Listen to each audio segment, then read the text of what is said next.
questions. You can start. Hey, good afternoon. Today we are going to talk about three major ideas of how to make a perfect PowerPoint presentation. We are Amanda and Hank from Department of Management Information System. Here is something I hate about PowerPoint. I think it's a duty to point it out to you. Okay, here we go. First, don't put all the things you are going to say on your PowerPoint slide or you will lose your audience attention. Second, too much bullet point usage. Just keep the main point or your key message won't stand out. Third, the poor color scheme. According to the research, bright yellow color may make your audience nervous. And the final one is too much animation usage. It will make audience don't know where to focus on. Actually, there is a lot of things you should keep in mind when making your PowerPoint.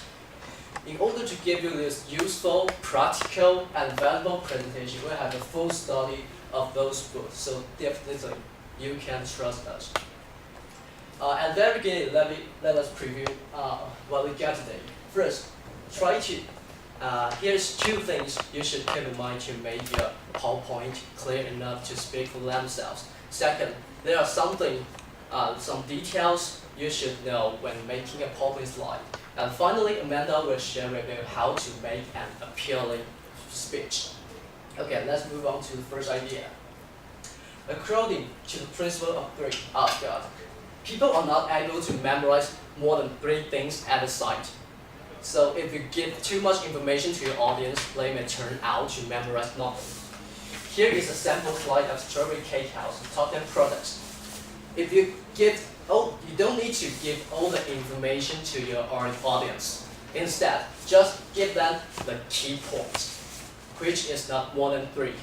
I believe within the 5 seconds, without my explanation, you already memorized those three products. Okay, next one. Number is definitely more powerful than words. Try to make your PowerPoint slide clear with numbers.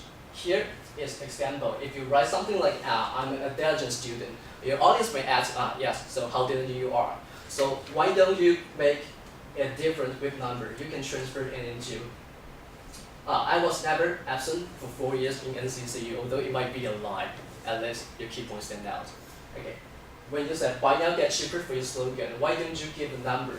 You say, buy now, get you free, to let your customer know how cheap they can get.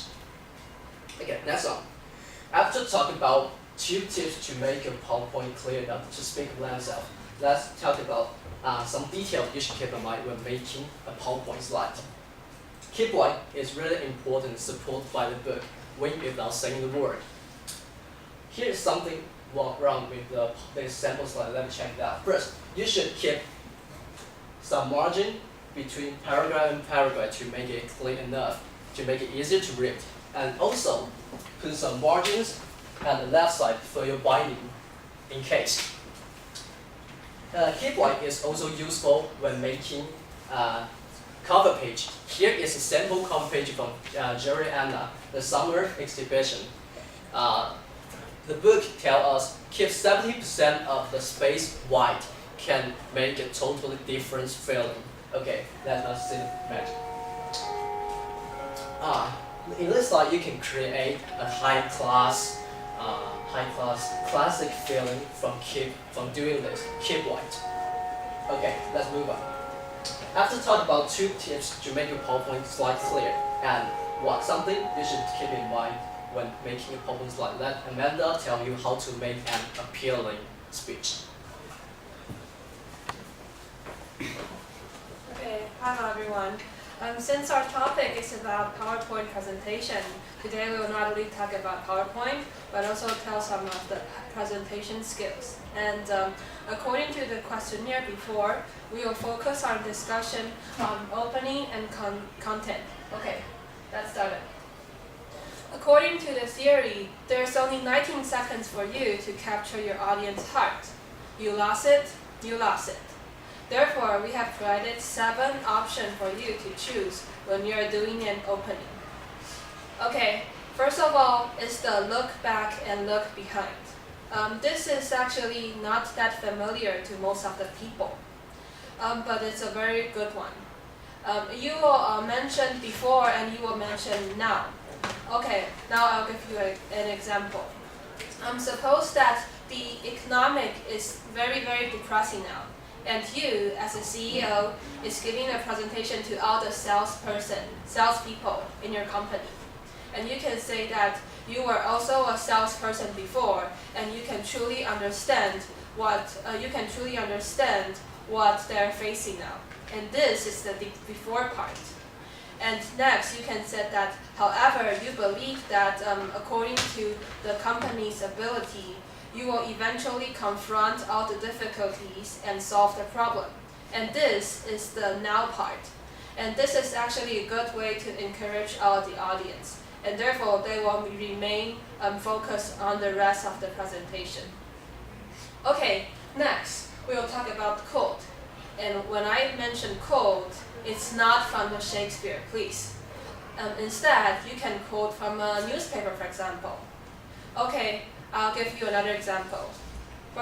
Today, if you want to emphasize the importance of persistence, instead of quoting from Shakespeare, where there is a will, there is a way, you can quote from NY Times. Even though, as you see, these two sentences actually have the same meaning.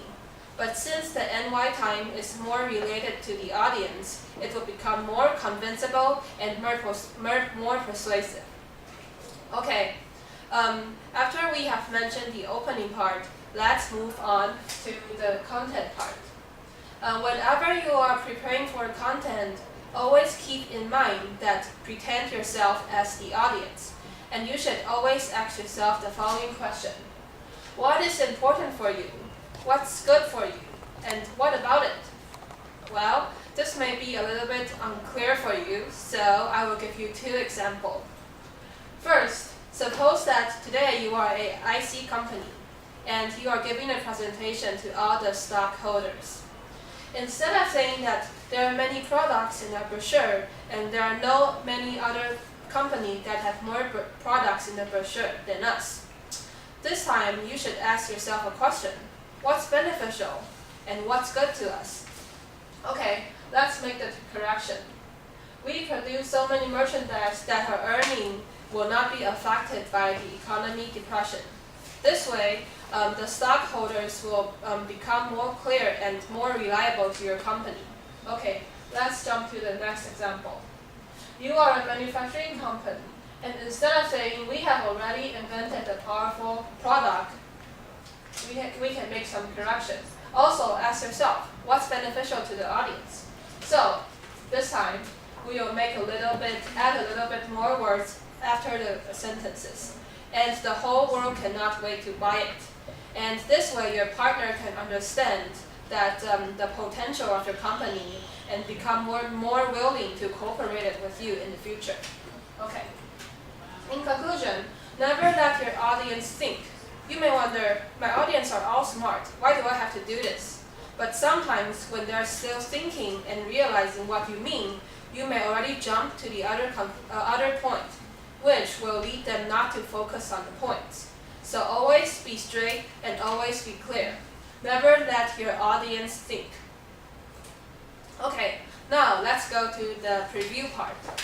At first, we have mentioned 2 points that can let your PowerPoint clear and clearly enough to speak for themselves. Also, we have mentioned some of the detail that you should be aware of when making presentation or your cover page. Last but not the least, in regard to the presentation part, we have mentioned the opening part and we have mentioned the content part. So, are you excited now? Are you able to do your own PowerPoint presentation right away? Go Go home to and try it yourself. Thank you. Thank you very much.